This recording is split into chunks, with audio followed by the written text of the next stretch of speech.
Hello મિત્રો, આ કહાણી છેલ્લા સુધી જોજો, મજા આવશે. તો હવે આપણી કહાણી શરૂ કરીએ. મિત્રો, મારું નામ રિયા શર્મા છે. હું 28 વર્ષની સુંદર છોકરી છું. હું જ્યાં પણ જાઉં છું, છોકરાઓ, વૃદ્ધો અને યુવાન, તેઓ બધા મને જુએ છે. હું કામ કરું છું.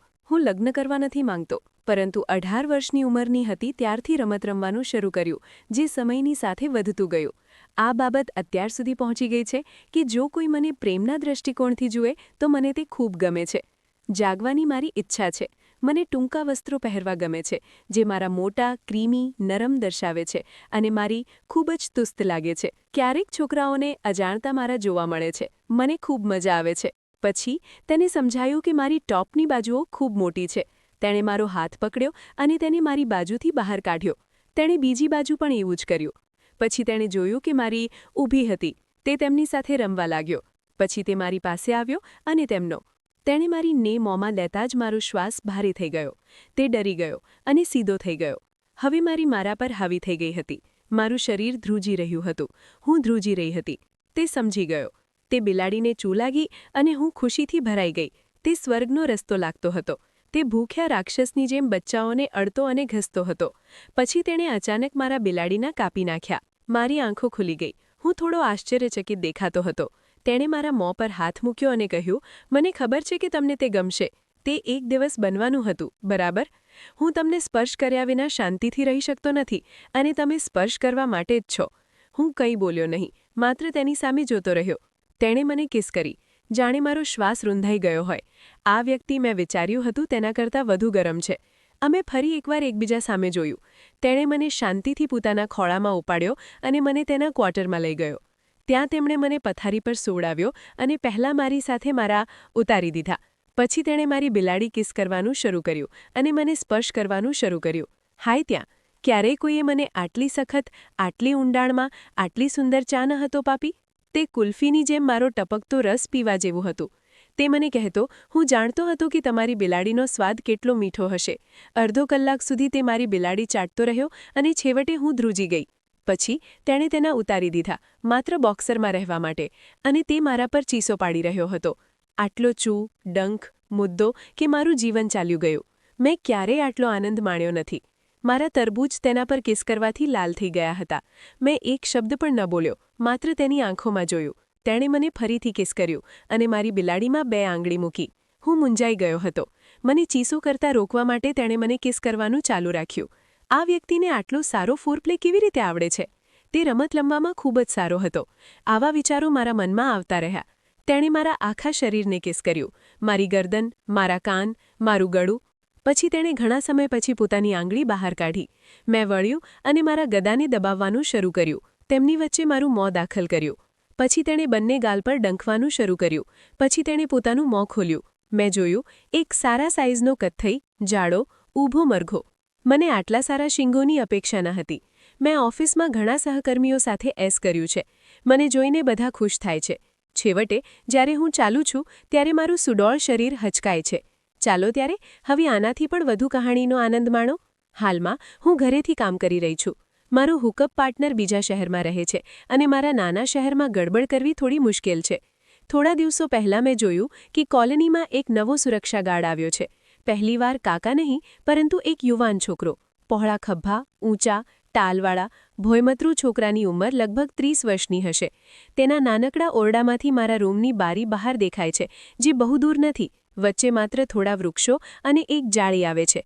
ઘણા મહિનાઓથી ત્યાં કોઈ ન હતું, તેથી મને પડદા વિના રહેવાની આદત પડી ગઈ, કારણ કે બીજું કોઈ ઘર નથી, માત્ર એક ખાલી પ્લોટ છે. એક સાંજે હું બહાર જતી વખતે અજાણતા બારીની સામે કપડાં બદલી રહી હતી.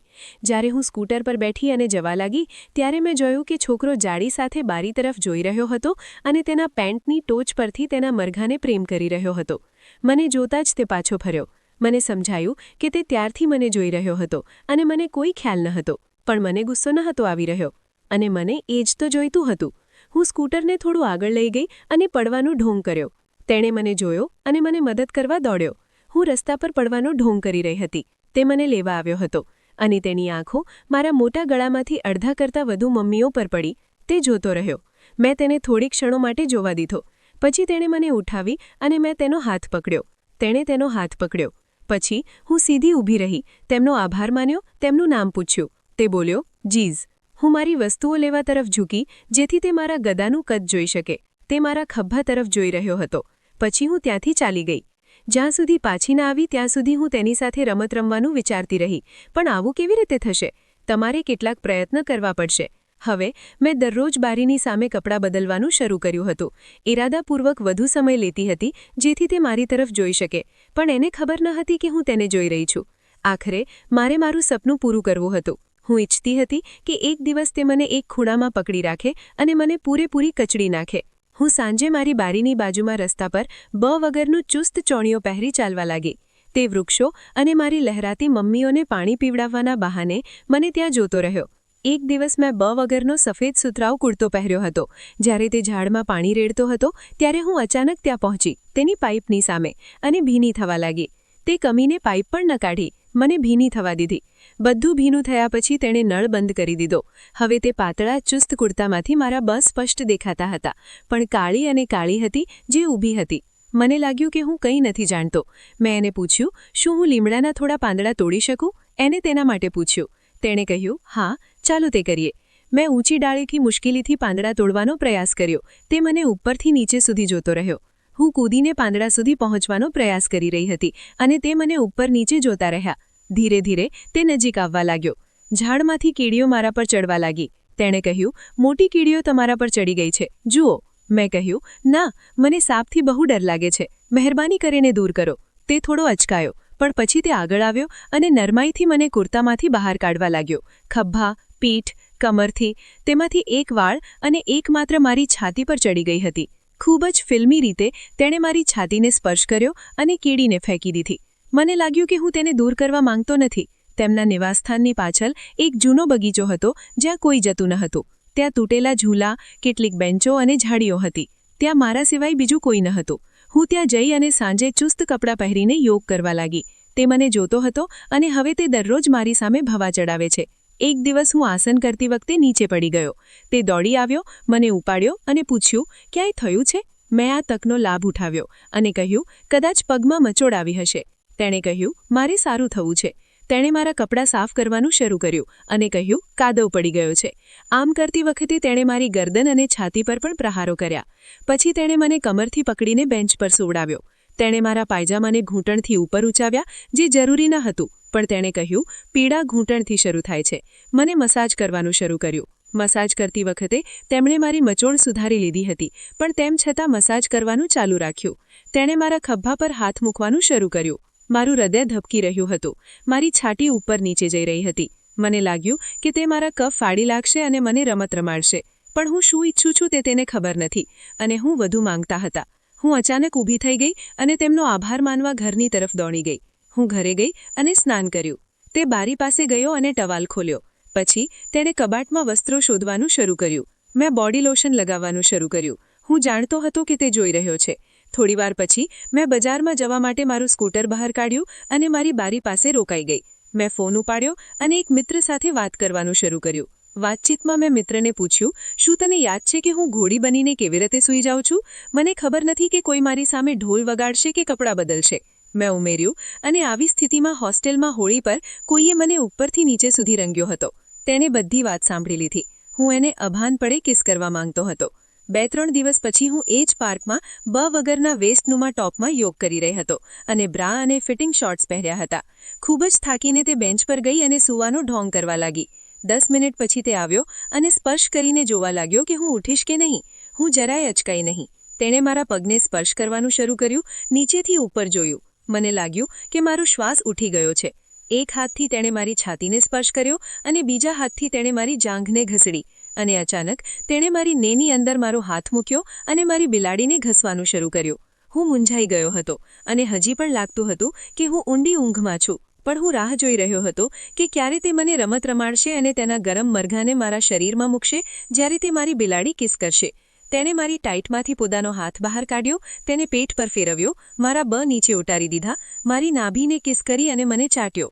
હું અંદરથી પાગલ થઈ ગઈ હતી. તેણે હળવેથી મારો ટોપ ઊંચો કર્યો, મારું પેટ ચાટવાનું શરૂ કર્યું અને મારા ને પકડી લીધા. પછી તે ધીરે ધીરે હસવા લાગ્યો. હું તેને જોતો રહ્યો. પછી તેણે મારા પર ઝૂક્યો અને મને ફરીથી કિસ કર્યું. તેનો મરઘો મારા શરીર પર ઘસડાવા લાગ્યો. તેણે મારા પગ પકડ્યા, મને અંદર ખેંચી લીધી અને મારા બની ડીંટીઓને ડંખી. તેણે મારા ખભા પર હાથ મૂક્યો. પછી તેના થૂંકને તેના ટોક પર મૂકીને તેણે ઝટકો મારી અંદર મૂકી દીધો. હું ચીસ પાડી શકું તે પહેલાં તેણે મારા મોં પર હાથ મૂક્યો. ધીરે ધીરે તેણે મને ધક્કો માર્યો અને તેણે કહ્યું, મારા હાથમાં શું છે? તમને કોણે બનાવ્યા? આટલી મોટી બિલાડી, આટલું સરળ શરીર, જેમ કે તમે દૂધ અને ક્રીમથી બનેલા છો. જો તમારી બિલાડીમાં દૂધ હોત તો હું અત્યાર સુધીમાં પીવાનું સમાપ્ત કરી ચૂક્યો હોત. આટલું બોલતા બોલતા તે ઉતાવળ કરે છે. તેણે મને ખૂબ જ ઝડપથી મારવાનું શરૂ કર્યું. હું રડવા લાગી. મેં કહ્યું, હા. જેમ જેમ હું તેનો અવાજ સાંભળતી ગઈ તેમ તેમ હું વધુને વધુ ઉત્તેજિત થતી ગઈ. તેણે મને પ્રાણીની જેમ મારવાનું શરૂ કર્યું. મારા વાળ ખેંચવા, જેમ કે હું છોકરી નથી, ખરેખર છોકરી. મને નથી લાગતું કે તે રોકશે. તે ફરીથી નીચે પડી ગયો. આ વખતે મેં એને કહ્યું, બસ, હવે મારે જવું પડશે. તેણે મને પકડી અને મને તેની કમેન્ટમાં જરૂર લખજો, તમે હોત તો શું કરતા? અને આવી વધુ હકીકતભરી ગુજરાતી વાર્તાઓ માટે હમણાં જ અમારી ચેનલ ગુજરાતી સ્ટોરી 01ને સબસ્ક્રાઇબ કરો. તમારું એક લાઇક, એક કમેન્ટ અને એક સબસ્ક્રાઇબ કદાચ કોઈ દીકરીને અવાજ આપશે.